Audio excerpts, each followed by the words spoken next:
Welcome back, everyone. It's here. And today I've got some r/BestOf for you all. As per usual, I'll be reading you the posts, giving you my opinions, and I hope you do the same down in the comments below. And without further ado, let's jump right into it. This post was clicked by Direct Caterpillar 77, and their tagline is, "Satan is not a pogo stick." The original OB is "Kevin can stuff it." Posted October 13th, 2016. My boyfriend, 30 male, hid my, 27 female, medication while I was asleep. So, this happened, and I really don't understand. I might be in the wrong, this just feels so upsetting. My boyfriend and I have been together 2 years, and have lived together for most of them. We have a very good relationship and are talking about starting our future together soon. Me. I have some medical issues, including a long-term autoimmune disease. Recently, I've been in and out of the hospital because of kidney stones. Ow. I was in a lot of pain, but don't tolerate narcotics well, itching and puking. So, they gave me a low dose of tramadol, which they told me would be more mild on me. I really had to beg them not to give me anything stronger because there's almost no way I can avoid the side effects. So, it's been about 2 months since I was last in the hospital. About 2 weeks ago, I had a really bad migraine. I've gotten them since I was 14. They're diagnosed and everything. I did something that was probably wrong, which was take one tramadol to deal with the migraine. My boyfriend knew I took it because I was asking him where the Benadryl and Dramamine were so I wouldn't be itchy or pukey. At the time, boyfriend told me he wished I hadn't taken it because the doctor gave me tramadol specifically for kidney stone pain. I agreed. Probably not the best thing to do, but I was in pain and it seemed logical at the time. Yesterday, I decided to clean out my complete mess of a bathroom drawer, especially to throw away old pill bottles. I'm on a couple of medications for my autoimmune disorder and the bottles tend to pile up. So I cleaned out my drawer, but the tramadol was gone. I just figured I had already thrown it out by mistake and didn't think twice about it. At bedtime, I was mentioning to my boyfriend what an airhead I was, that apparently I had thrown out a bottle full of tramadol. He then confessed to me that no, he had hidden it from me. He said he didn't like that I took it for a headache instead of its intended purpose. So when I went to sleep that night, he went in my drawer and took it. A word on my boyfriend, he's straight edge, meaning he doesn't smoke, drink, or do drugs. Back when I was an undergraduate, almost 10 years ago, I was not so straight edge. I drank maybe a bit too much and smoked weed, but none of this to any kind of excess, and no other drugs. I just had a good time partying, and by the time I was like 23 to 24, the fun of it wore off. I'll still have a drink every once in a while, once a month tops, and yeah, I've been with my boyfriend and gotten a little tipsy. He always says he doesn't mind, and it genuinely seems like it didn't matter. But now, this. He apparently confiscated my medication because he thought I abused it, which I admit, I at least used it not for its intended purpose. And he thought I was going to abuse it more, so he hid it. I can't think of anything during our relationship that would have made him think I'm all of a sudden going to abuse narcotics, especially because I can barely stand them.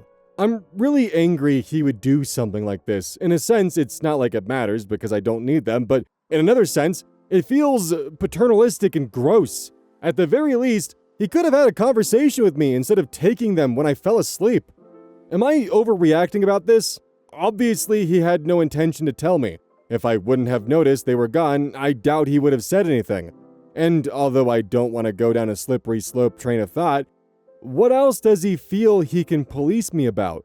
I talked to him about all this and he didn't have a good answer. We were going to bed and I was falling asleep, so I just dropped it, but it's really bothering me. Too long didn't read, my boyfriend decided I misused my medication, took it from my drawer when I was asleep, and hid it. Had no intention of telling me. Finding this very troubling. What do I do? Relevant comments. KEYZ. KEYZ. That one. Followed by 1563. A word on my boyfriend. He's straight edge, meaning he doesn't smoke, drink, or do drugs. Or knows shit about drugs, apparently, if he thinks you're abusing tramadol by taking one for a migraine. Am I saying tramadol right, or am I just saying it completely wrong? Because when I googled it, it said tramadol. And I don't know, it just doesn't feel right. Honestly, though, this is a massive red flag. The I know best mentality, especially from someone who doesn't know shit, is intolerable to me. Just sit him down and tell him if he ever does something like this again, he better just go ahead and hide himself from you permanently as well. User the Mortiest Morty comments. Dude, I love smiling friends. I dated a straight edge guy like this. I remember him screaming at my own birthday party because I decided to let loose and take one hit of some weed. I started crying and he said, "It's okay, I forgive you." That's when I knew it was over. He thought I was crying from guilt when I was really crying from rage that he had embarrassed the shit out of me in front of all of my friends, lecturing me like a child for smoking a little weed on my 22nd birthday. Edit, fuck this guy. He can be straight edge all he wants, but him pushing you to do drugs the way he would, i.e. not at all, is just as bad as you pressuring him to do drugs. He doesn't own you. He stole your meds. That's a fucking crime. Get your meds back. If he refuses, call the police. Whatever you do, get this paternalistic numbskull out of your life. User lit eye this, lit eye that. Tramadol is a pain medication. It's slightly stronger than over-the-counter ibuprofen. It is way weaker even than Tylenol 3. Its intended use was by you for pain. You had pain, and you took it. It was within its intended purpose, and it was taken by the person for whom it was prescribed. And it was taken as written, e.g. as needed, for pain, and within prescribed dosing limits. Everything about how you used it was appropriate, and not a single doctor would give a flying fig about you taking a leftover tramadol for a headache.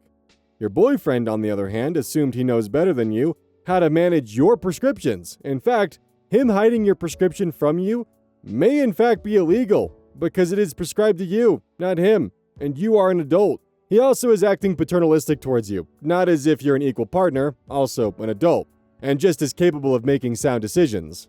Just a hunch, so tell me, when you first started dating, did he act like your drinking or smoking pot was bad? Did you feel bad about it when you were around him? Did you cut back at least in part based on his reaction to it?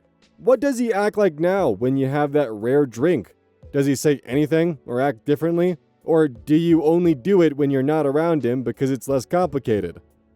OP responds, "You're right on your hunch. Even my occasional drink has greatly diminished since dating him. Mostly because he just doesn't buy or keep alcohol, but sometimes if we go out, he'll tell me I can only have 2 drinks, but not 3, and I do feel bad about it.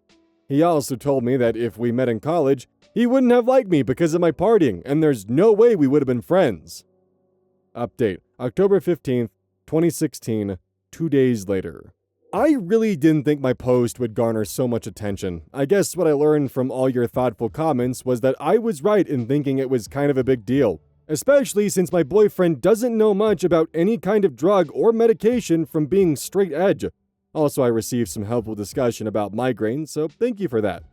When my boyfriend got home from work on the day I posted, I told him we needed to talk about what had happened.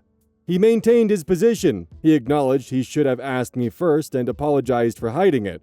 However, he said this was the first disagreement we've ever had where he didn't feel like we were on the same side, i.e., we weren't discussing something and working it out. We were actually fighting about it. He then said that he has come to the conclusion that we are too different and that we should break up. I mean, I've known all along we were very different people, but we've been together for a while. And over all this time, he's always told me it wasn't a big deal, that us being so different was what made us good together, that there wasn't anything we couldn't get through. This is a man that literally the day before I found out about the medication was talking in detail about how we were going to get married. He went to his parents for the weekend, which he already planned on doing. He's coming home tonight.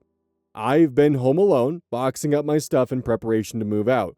I've already found a crappy place I can afford and put the deposit down, but didn't fill out the paperwork.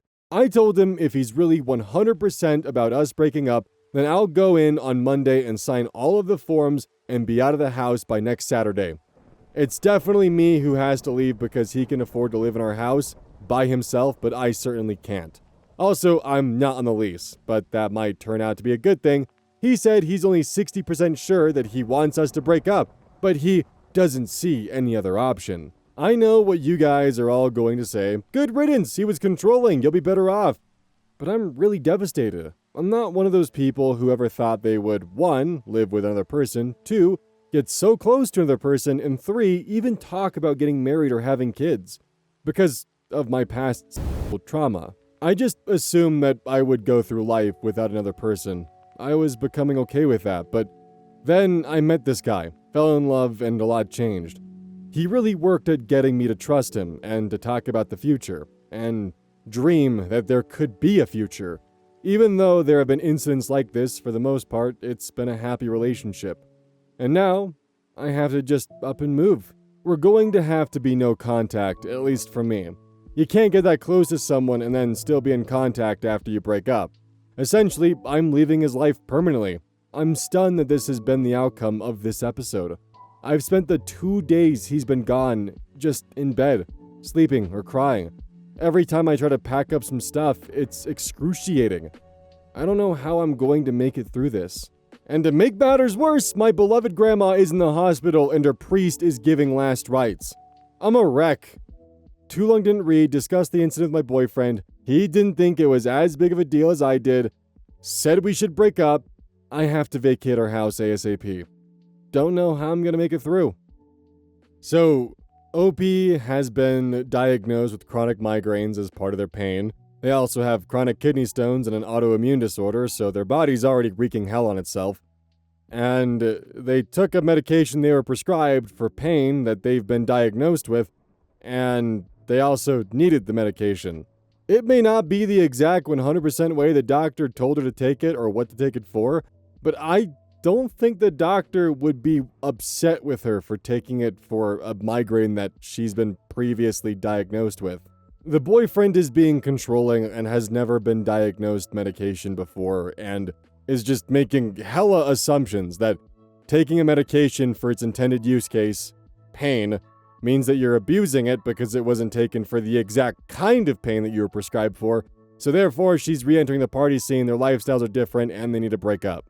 That's probably a good thing that they broke up though, because there could be a lot of things down the line, as OP kind of spoke about, of if he's willing to start with controlling her prescribed medications, what's next? Also, according to the comments, he left before giving her the medication back, so it was still hidden while she was packing up. And the question then comes down to, what if she ends up getting a kidney stone or something that requires that medication? Then what? Like, dude, you can't do that. Like, literally, you can't do that. That's illegal. Also, for him just to immediately jump ship during the first argument of, we're not on the same page here, so I think we're just two different people. So he leaves? Oh, so we're not 100% in lockstep and you don't agree with me, so yeah, I'm gonna break up with you. Yeah, OP, you dodged a bullet.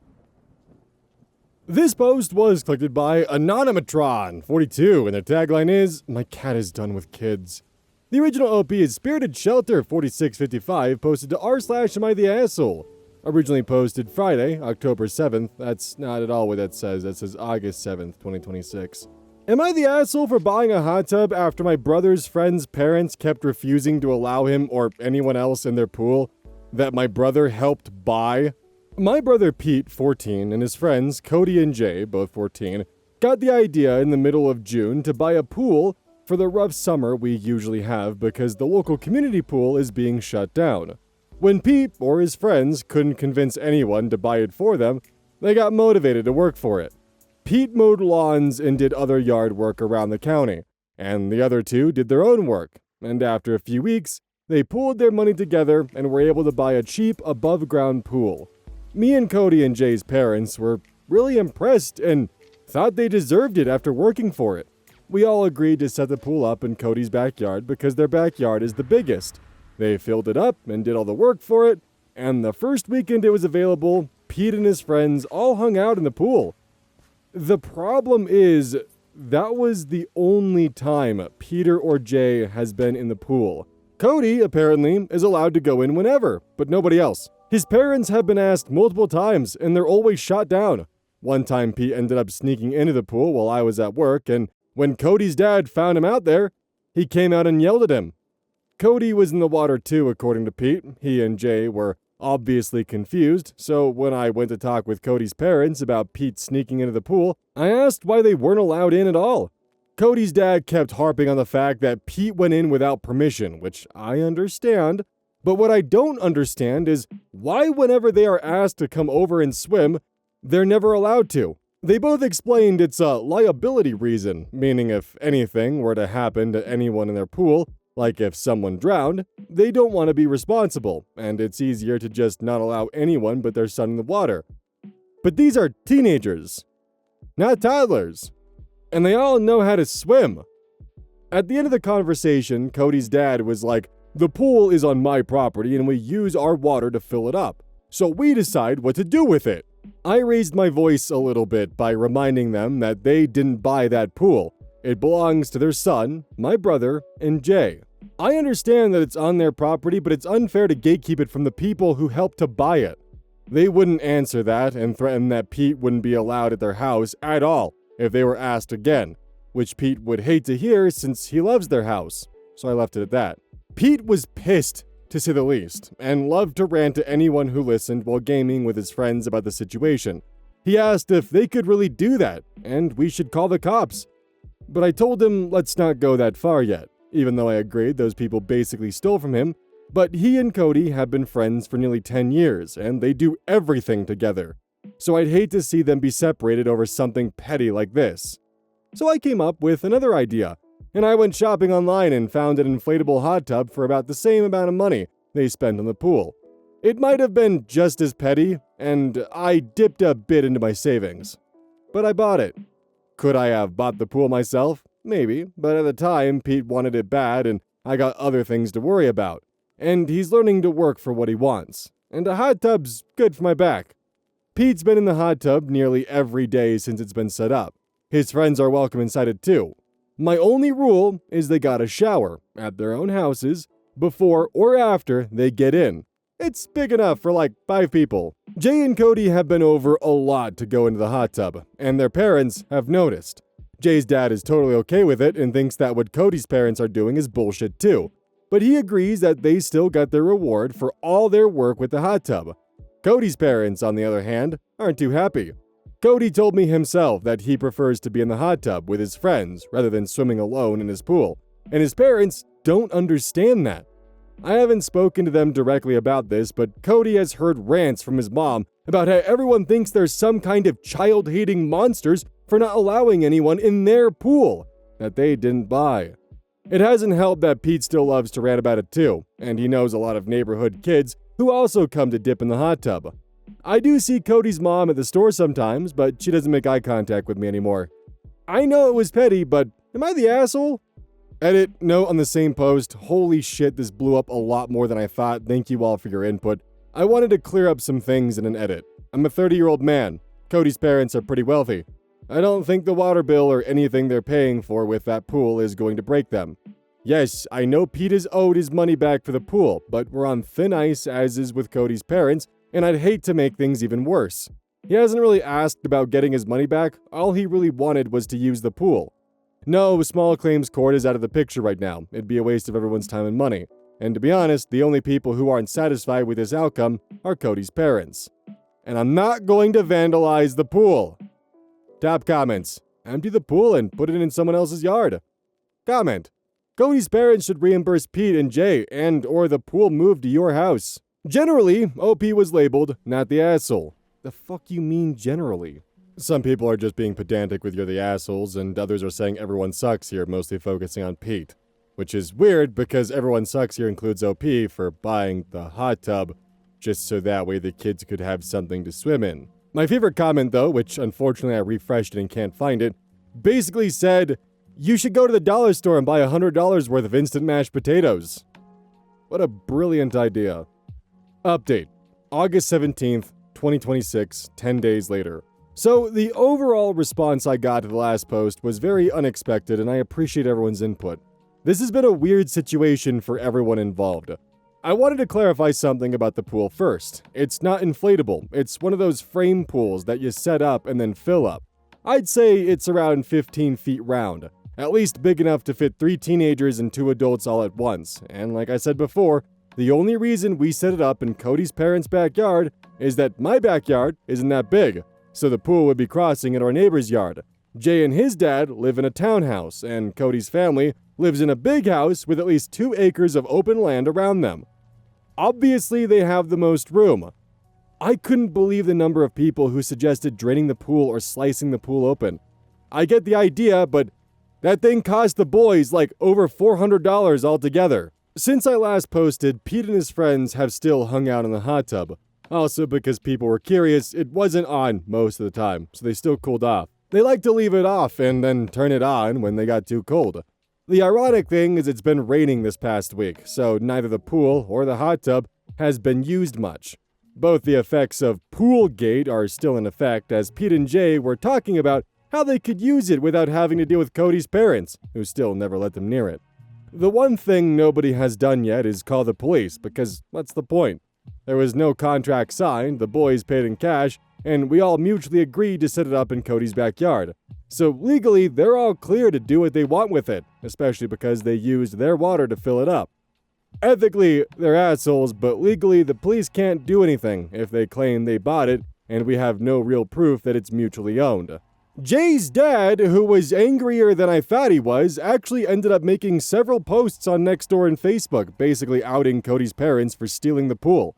The Facebook post got some pretty good attention for like a few days before he took it down, but suffice to say, a lot of our mutuals know about it now. I got a lot of messages asking about Pete, especially from the people he worked for. I didn't put any of my own thoughts because, to be honest, I thought this was all behind us with the hot tub. But the more I thought about it, the more I understood that a hot tub wasn't enough. The boys worked hard for that pool, and they at least deserved their money back if they couldn't use it. But then, on Friday, Pete told me that Cody let him know that the previous night he had to help his dad drain and dismantle the pool. It was only used sporadically and not for more than a month. Cody had to help his dad throw the whole pool in the neighborhood dumpster. We had to go over and check it ourselves to believe it. Saturday afternoon, with Jay and his dad's help, all 4 of us managed to pull everything out of the dumpster, and we brought it back to Jay's house. They, as mentioned, don't have the room to set the pool up in their backyard, but they do have a shed, and Jay's dad is letting them store it there for the time being. Jay's dad has a pickup truck, so it wasn't that hard to transport it. Cody had no idea, neither did his parents, but we both did get some questioning texts asking if we took the pool. Neither of us denied it. Pete hasn't been able to talk to Cody ever since because, I assume, his phone's been taken away and he's been occupied with other things. That's my way of saying, of course, he was grounded. Understandably, everyone is pissed now. Jay's dad and I are pissed, especially that those guys just up and tried to throw away something these boys earned by working. The boys are pissed that not only have they been prevented from using the pool, except for C, but their hard work has been literally thrown away because his parents don't want to be responsible for it. The parents are beyond pissed that they were publicly shamed and that their son snitched on them, and we got to the pool before the dump truck did. And yes, we did get questions by neighbors when we were digging in the trash. We told them the truth. The worst part is, because the weather is getting colder, there's no point in trying to set the pool up anywhere else, even if we could. Thankfully, they still have the hot tub. So now, as it should have been from the beginning, Jay's dad and I are going to sit down and talk with Cody's parents about what compelled them to try and get rid of the pool like that instead of just letting the boys use the thing they bought, and also find out exactly what the issue is behind this whole situation. I have a feeling it's not going to go well if they won't at least refund the boys, which we're going to demand. Then we're both taking them to small claims, which we both know we might get screwed with considering how they can afford good lawyers and neither of us can. All we want is $300 split between Pete and Jay, and then this whole thing will be behind us. It sucks that Pete and Cody's friendship may be over after this, but it isn't either of their fault. Top comment. Most small claim courts do not allow lawyers. My parents sued in small claims court once. The defendants brought a lawyer, and once my parents pointed him out, the judge told him to leave. OP responds, "We're probably screwed anyway since we all agreed to it being on their property." Comment. Well, you have the pool now. Sell it and let the boys split the money. At least they'll get some money. They sure learned a lesson about buying things with other people. So real quick about the small claims court thing, while they can't bring a lawyer, there's nothing stopping them from being advised by a lawyer and getting their talking points down. So like, yeah, when a lawyer can't do the talking for them, which is still kind of a good thing because lawyers are, trained and good at talking in spaces like the courtroom, they can still 100% get the talking points needed to win over the judge. On the other hand, I do wonder how much of this is actually just classism, because the liability excuse sounds like something that, would be said as a way to essentially prevent someone from doing something, but then being able to go, whoa, it's not me that wants to do this, my hands are tied here, it's out of my control. It's a liability and insurance thing. That way they can say no without looking like the bad guy. Just because of the fact that this was updated yesterday, I'll be keeping an eye on it to see if anything new pops up that's worth including in a future video. This post was collected by Choice Evidence 1983, and their tagline is, "It dawned on me that he was a wizard." The original OP is Endless Pastability. Posted to r/relationships, April 25th, 2020. I asked my boyfriend for alone time, and he told me to pack my stuff and leave for good. Okay, the title does seem a little one-sided. Context: my boyfriend, 29 male, and I, 20 female, have been dating since last summer. I live alone in an apartment in downtown DC, and he lives alone in a house in Annapolis about 40 minutes away, pre-quarantine. We did well splitting weekends between the two places. Once states closed for COVID, we decided it made most sense for me to temporarily move in/stay with him in the bigger space with a yard for the dogs. As you might imagine, it's had its ups and downs. We were getting a crash course in living together in a space that wasn't really mine at all, having lots of important conversations, enjoying evenings cooking together, and having wine while watching shows together. We've also been irritable due to the drastic changes in our daily routines. I've continued to work full-time from home, plus overtime due to an even busier schedule, while he's only working a half day once a week. He's bored. I'm stressed with work and finding it difficult to decompress. I'm used to/need quiet time to myself to recharge. And he likes a noisy household. TV always on, music on top of that, chattering constantly about sports or draft statistics or things only of interest to him. I've tried saying, I'm going upstairs to read, or I just like some quiet time to myself. And it bugs him that I don't want to do things that he wants. I find myself becoming more snappy and short-tempered from feeling constantly drained, which isn't fair to him. Last night he went to watch the NFL draft, so I made plans to FaceTime my girlfriends upstairs while he did that. I'm used to weekly girls' nights and miss them, as they're also my primary support network. I heard him downstairs complaining to his dog that I never want to hang out with him. After FaceTiming, I went down and sat on the sofa with him and said, "Hey, I heard you talking to the dog. I came to hang out. How are your team's picks doing?" He was irritable and replied, "Ugh, it was quiet until you came down. I'm feeling like I can't win." Alright, getting to the point now. I hadn't been to my apartment in over 3 weeks and decided to go check on it. It's not in a building, it's in a row house, and pick up prescriptions I couldn't have transferred. We were originally going to go together, but seeing this irritation with each other, I suggested I just go alone and take a night or so to myself to recharge and come back. COVID note: I do not have to interact with anyone to access my apartment. My car already had ample gas. I literally drive from his house to my street, am alone in my apartment. Any exposure to no contact takeout I would have gotten is the same as if I were there with him. This morning, when I grabbed some necessities for a night to myself, my laptop because I have to work over the weekend, some footwear, face moisturizer, he got upset and said I might as well take all my stuff and not bother coming back. I tried to talk through why it was so all or nothing with him. He said I clearly didn't want to spend time with him or be around him, so I can just go home for good and we can resume dating when the states open back up.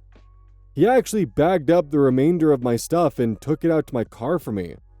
Reddit: I just wanted to read in silence, get my medications, anxiety pills, water my plants, sleep in my own bed, alone, for a night, watch my own trashy TV shows without interruption, and now I think my relationship is over. I'm feeling frustrated that I attempted to handle this in a productive and proactive way, and somehow screwed up. Too long didn't read, boyfriend said if I wanted a night alone, I should just take all my stuff from his house and continue to stay alone through the rest of quarantine. No added exposure risk. I'm confused with his all-or-nothing approach. So, what do I do from here? Edit. Wow, this post blew up. Thank you for such thoughtful and thought-provoking commentary. I felt really supported and seen by a lot of these replies. I'm still reading through and responding to comments, but wanted to provide a quick update and respond to some things I keep seeing pop up.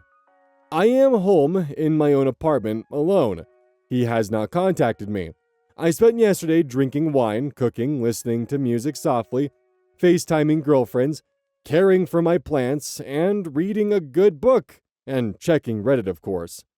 I'm not crying or sad. I feel comfortable and at ease in my space again. While boyfriend is not working, he's still being paid his full salary. While I'm currently working a lot, I normally have a much healthier work-life balance. Some big deadlines happen to coincide with and be exacerbated by the pandemic. It's only temporary, a few weeks of hellish hustle. I was very clear with my boyfriend before this upswing started and let him know I was going to be a lot busier and would appreciate his support extra for a couple weeks until things settled down again. Many of you have brought up quality time. I have attempted to express my desire for quality time to him.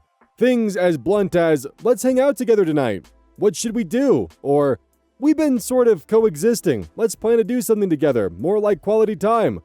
Perhaps I wasn't resonating with his communication style. Sometimes it would work and we'd have a nice dinner and watch a show together, etc. And other times it would end in frustration and not go anywhere. In regards to the mattress thing, I'm hearing all your replies about how it just wasn't important to him, so he didn't want to compromise. It took me having a very dramatic, hysterical, emotional breakdown after nights of no sleep for him to realize how important it was we find a solution. That breakdown was loud and ugly on my part, and not a moment I'm proud of. It came after numerous, I'm really not sleeping well, I need more sleep than you do, can we work something out so I'm more comfortable? Conversations. I am in therapy, and understand I am a highly flawed human with dramatic emotional tendencies as well. I do not always communicate well. I consider myself very self-aware and make concerted efforts to require my default actions to create a better life for myself and my loved ones. And finally, you are all not wrong that I have a low bar for thoughtfulness. It's not really something I've ever experienced in a relationship. Relevant comments. Commenter 1. Sounds like spending time apart is not the worst idea. Go home and decompress and let him reach out. Obi responds, exactly my plan. Currently having a glass of wine and cooking some gumbo in my sweats, playing my favorite music, softly. Commenter 2. If he does contact you, please be objective about the things he says. Gaslighting is insidious. Also, try to notice how you feel. Unless you are filled with joy by the sound of his voice, and he is passionately sorry and says, he will take care in the future to better consider your needs. Do not settle. Opie responds, I haven't really been upset tonight. Maybe it's just because nothing has been officially decided, despite knowing the likely outcome. But usually, lack of closure in situations heightens my anxiety and turns me into a sobbing, depressed mess. I'm just weirdly calm and unemotional about it. Maybe that says something in itself. Opie explains more about the plans of living together when she and her boyfriend are ready to take that next step and the importance of decompression after workdays. OP, the DC/MD thing has been a part of contention since early on. He made it very clear that he would not be moving into DC when our relationship hit that milestone, and that I was expected to move to Annapolis as his job wasn't as locationally flexible. I work from home 3 days a week in normal life as it is. And he already owns a house and wants to stay near family. According to him, Annapolis has everything DC has, and we can still walk to bars and restaurants and get to have more space. I tried reasoning that I make more salary-wise and have a lot of growth potential, so it would make sense to cater to my career versus his. He claims he doesn't have the skills to get another job. He works for the family company. Jeez, even typing that out, I'm wondering why in the ever-living fuck I put up with that.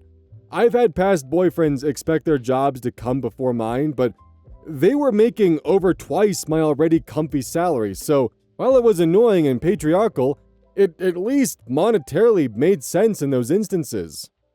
Opie clarifies on the working schedule she and her boyfriend has, and him wanting to stay near his family. Opie responds, "Ha! Haha. Okay, to clarify, I work a full 40 hours, but I'm not required to be in a specific office every day. I have flexibility depending on my clients and meetings, pre-COVID. To often work from home some days, while only going into an office on some days. He also normally would work Monday to Friday, half days on Fridays though, and cannot work remotely at all due to the nature of his work. So he is right in that technically I have less geographical ties to my job." OP also comments in addition, "I moved away from my home state after college, so I am used to not living near my family. My family has never had the financial capacity to provide for me like his does for him into adulthood. Not that they are inadequate parents, I love them dearly, but I don't need much from them, and have a robust emotional support network via friends, my chosen family. So I'm more comfortable with the distance between me and my parents. Also, agree on the restaurants. There are some local spots in Annapolis I like, but the DC variety cannot be beat. Also, like the architecture, history, museums, nightlife, diversity of humans to interact with in non-quarantine situations. All worth more to me than a fenced-in yard." Opie responds on setting boundaries with her boyfriend. "Thank you for such a helpful reply. I struggle with setting boundaries and grew up with a really unhealthy conflict dynamic in my family. So it's difficult for me to set boundaries calmly and before I'm already feeling it crossed. This was one of my most mature and calm attempts at doing so, thus my feeling discouraged and frustrated. He's used to getting his way. Past things we've been able to work through give me hope that he's capable of understanding and adapting. But his initial reaction when he doesn't get his way in a situation is really off-putting, and a trend that I don't see changing. I'm going to do some reflection this weekend. Thank you." Opie explains more on her boyfriend's family background. OP, "He comes from a very well-off family, and is, from my lower middle-class perspective, spoiled. We both lead similar lives now, but how we got here is very different. I moved away after college, have been financially independent since college, put myself through grad school, and worked very hard for my ambitious career and apartment in a city I adore. He works for my family company, still lives one town over from his family, gets a lot of nice perks from it all. A few specific examples. His family owns season tickets and club seats for NFL games for their team. This past fall, I was lucky enough to go to a few games with his family. His father hands him and his brother a credit card and allows them to run their bar tab for the entire game on him. One particular game, his aunt was using 2 of the tickets and sitting in his preferred seat. So we sat 2 seats over. He complained the entire time. His parents sent us hundreds of dollars worth of groceries this past week.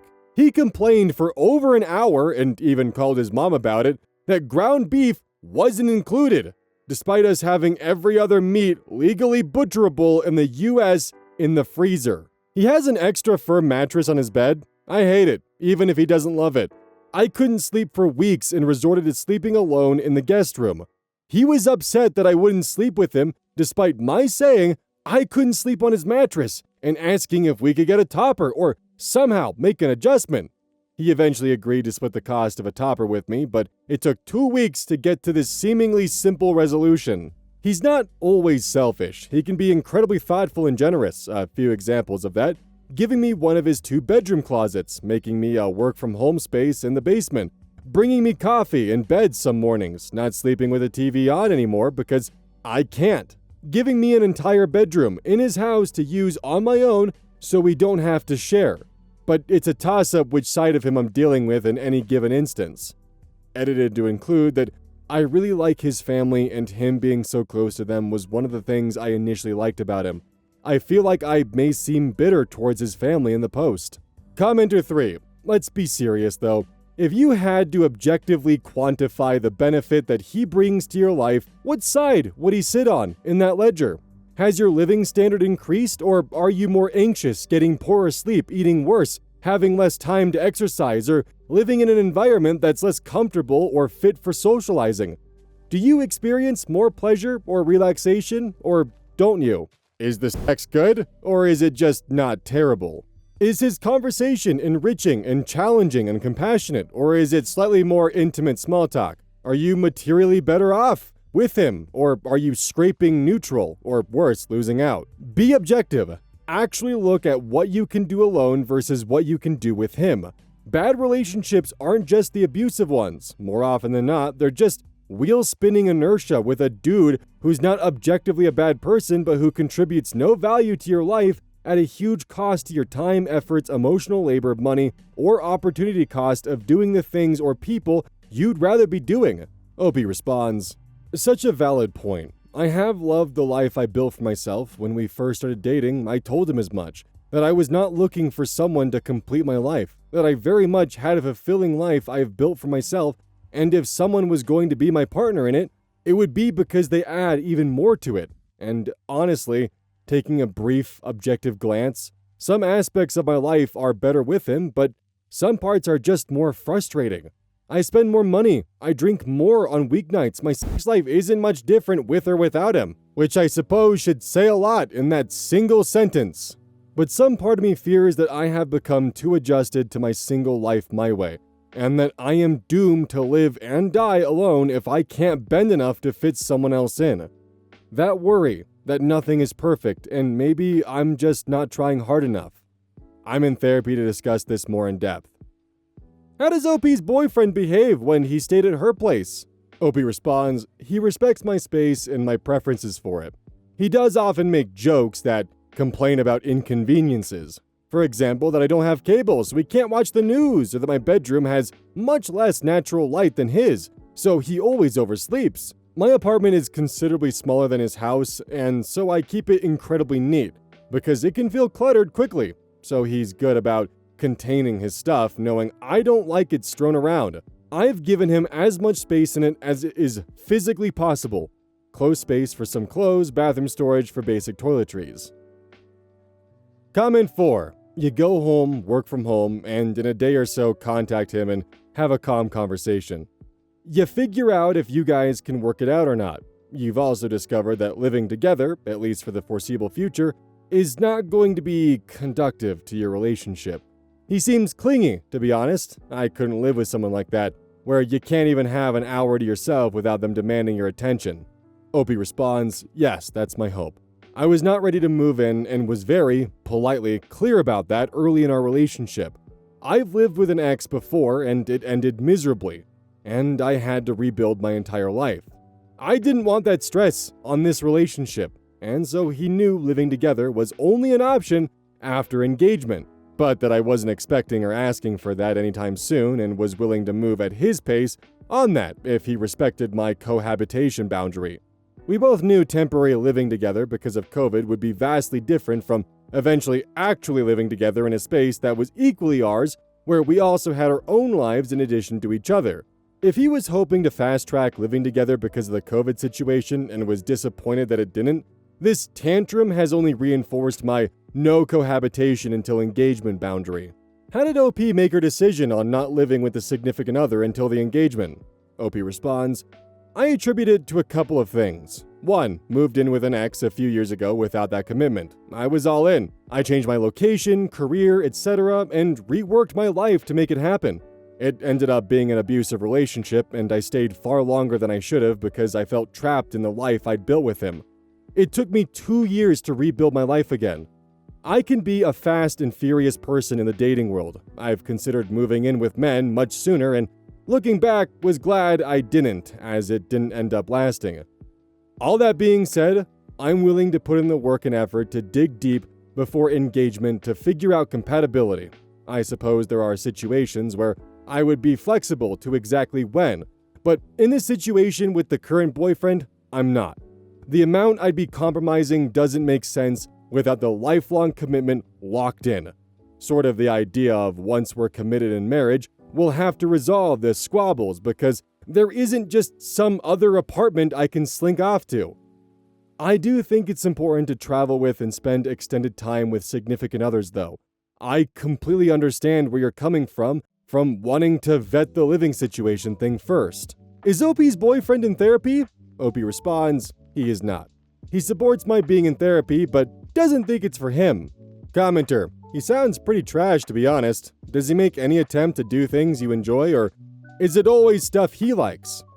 Opie responds, I've been thinking about this a lot. I was very into yoga when we first started dating, to the point where we talk about going to a class together as a date.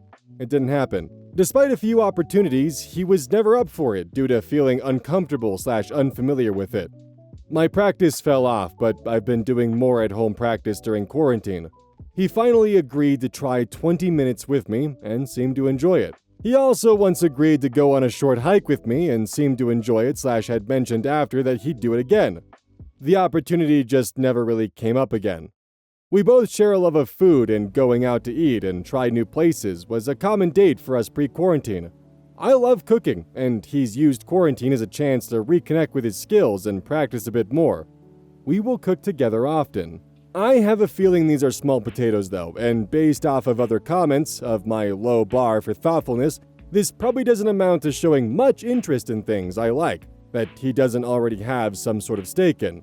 Being active, liking food. Update, June 10th, over 1.5 months later. Well, as likely a shock to no one, we, me, 30 female and him, 29 male, broke up. It wasn't as swift as some comments encouraged. We reconciled after he insisted he hadn't meant to end things and had overreacted out of emotion.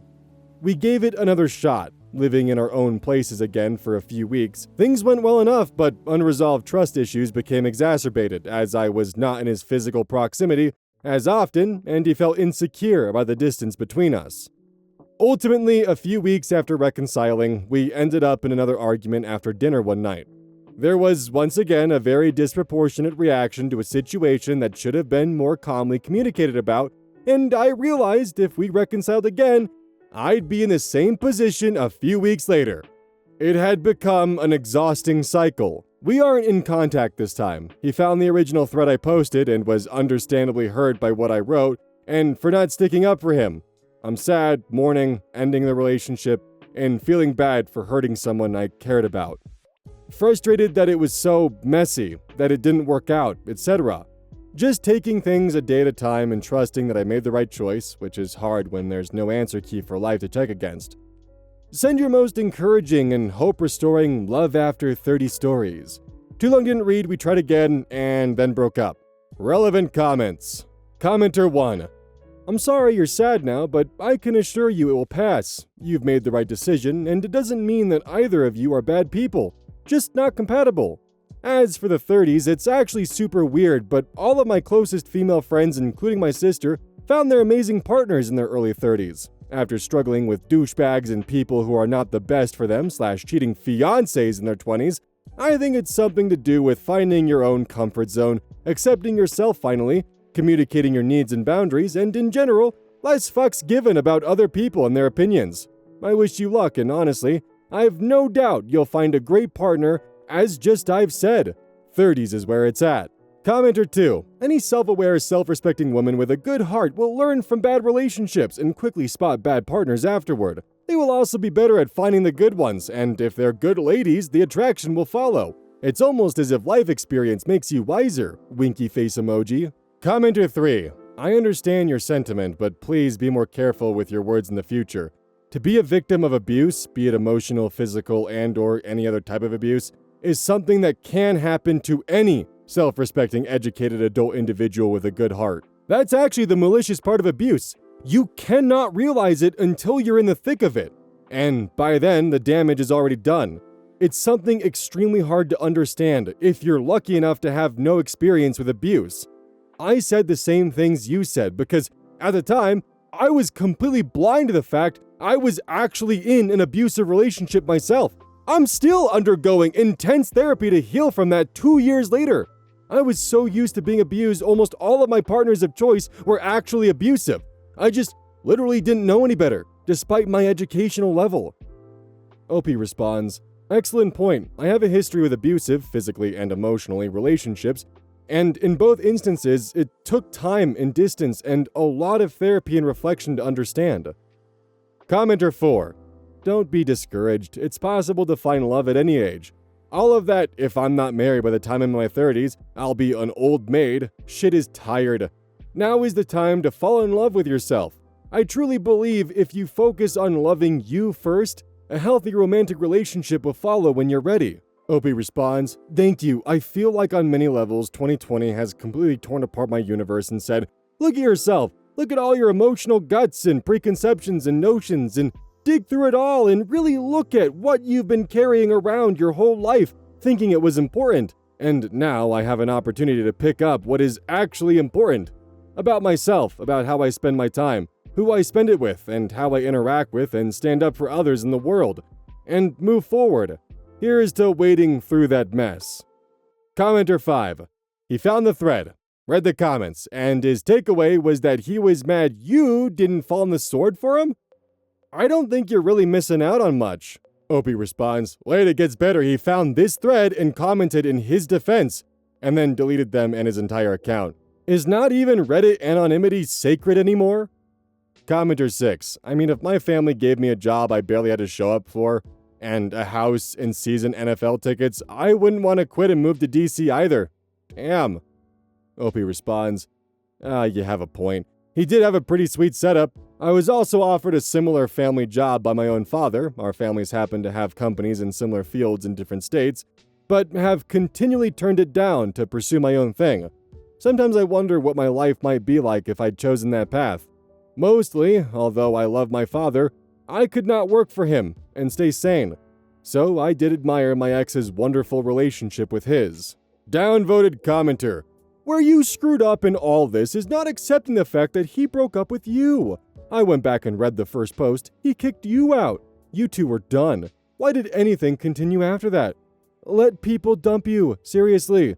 As per who was right or wrong, or all that, that's a red herring. It's unimportant. Being incompatible with someone is enough without it becoming a question of morals. You want my advice for dating after 30? Listen to your partner. When they say you're done, you're done. Opie responds, things continued after the initial post because he spent over a week vying for me back, insisting kicking me out was a mistake and that he hadn't meant to end things with me. So I believed that and tried again. Honestly, I don't know if I have too much to add beyond what the comments have already said here. I mean, my biggest takeaway would just be if you feel a relationship isn't working out or there's gaps in it, don't settle. Don't continue to push for a relationship that's actively falling apart, that's actively causing damage to you and forcing you to make sacrifices. Don't do that. Also, I guess as a final note for this one, because the tangent, there's not too much for me to add, I will admit sometimes on posts like these, I get comment fatigue so goddamn quick. There's just so many of them, and like sometimes the comments will add like one or two new pieces of information, but I never know which one's gonna be doing that. So I try to include them all because it just feels like, oh, there's gotta be a reason why they included the comment, right? But then by the end, it's just like, oh boy, more comments. Which I also know in the audience it can be a bit of a mixed bag. I've seen comments talking about how there are too many comments, and I've seen comments talking about how they love how many comments there are because it just adds extra watch time and allows them to have a longer video to listen to. So it's a mixed bag. And I think I've just got to find that balance right now. Hey everyone, it's that thing we do called the outro. On this fine day. Don't forget Gamer Subs, use code OZ at checkout. You guys have been awesome with using code OZ and purchasing from Gamer Subs and getting caffeine and whatnot. I hope Gamer Subs has been good to you guys because it's been really cool to actually get like furniture and stuff using the Gamer Subs sponsorship. So that's been super cool, and I pretty much owe my entire furnishings to you guys. So yeah. Now, about yesterday.